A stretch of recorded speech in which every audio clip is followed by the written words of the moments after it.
السلام عليكم ورحمة الله وبركاته. اليوم وياكم إن شاء الله طريقة الديك الرومي محشي بورق العنب. أول ما نبدأ هنا، طبعا أنا عندي هذا الديك الرومي غسلته ومنقعته كنت بملح وخل وليمون وشوية سكر. بعد ما غسلته غسل نظيف، هنا عندي ورق عنب جهزته. كنا نعرف طريقة محشي ورق العنب هذه الطريقة. بعد ما حشيت ورق العنب أجي أفتح بطن الديك بهذا الشكل وأبدي أصفط الورق العنب تصفيط كلش حلو، يعني بحيث أحجقه فوق بعضه، يعني يصير ماكو فراغ لمن يدخل الشوربة ويبدي بالسلق، على مود ما يطلع. إذا يلقى في فراغ حيطلع بالشوربة مال المي بالشوربة مالته. فأصفته بعد ما خلصت الديك الرومي وقفلته بهذه الطريقة.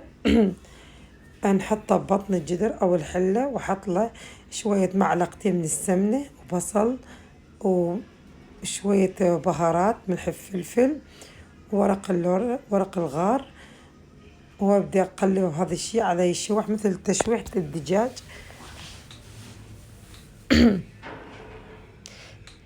وبعد ما قلبته ضفت له المي، استوى بالشوربة. ما اطول عليكم الفيديو. بعد ما استوى من الشوربة، هنا محضرة أنا عندي عصير برتقال، وعندي مايونيز، وعندي بشر برتقال وبابريكا وملح فلفل وكزبرة.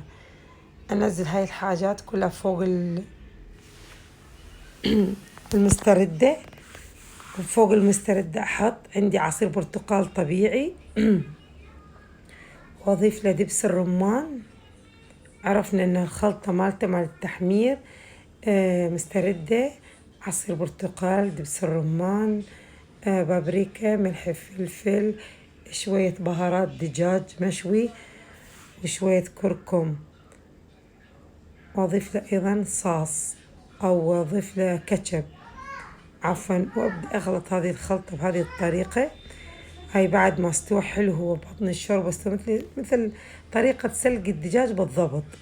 والمحشي مال ورق العنب استوى. أبدي أدهنه بهذه الطريقة بهاي التتبيلة الحلوة اللي عليها نسبة من الملح.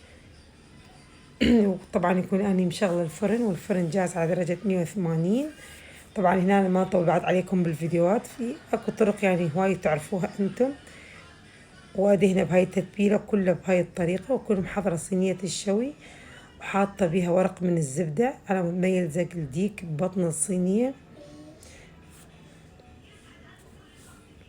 بعد ما خلصت حطيت على ورق الزبدة ببطن الصينية، وكل الفرن جاهز على درجة حرارة عالية وداخل الفرن. بعد ما مرت عليه تقريبا ساعة، مشغلة الفرن بس من تحت، لأن الفرن يسخن هو من فوق. أبدأ ألف بيه بهذه الطريقة اللي يتحمر براحته. أني ما بعد ما استوى بهذه الطريقة، شوفوا قدامكم، نبدأ الزينة بالبرتقال. طبعا أنا مسوي على جهة هنا دولمة محشي كرنب، أشوفكم بطنه. طبعا جيت أفتحه هيك ما انفتح، فقالوا لي لا افتحيه من تحت. حتركه والفه فتحة من تحت. شوفوا الورق العنب شلون حلو ببطنه.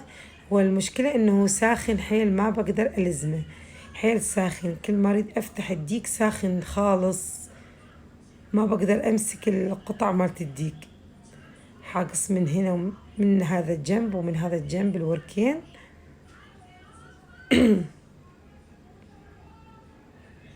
بسم الله ما شاء الله، ريحته تفح من البرتقال ودبس الرمان، ريحته كلش حلوة. الديك ساخن حيل ساخن، ما اقدر اجر الورك ساخن. طبعا زوجي حيساعدني يجر الورك وياي لان ما اقدر الزمه حار.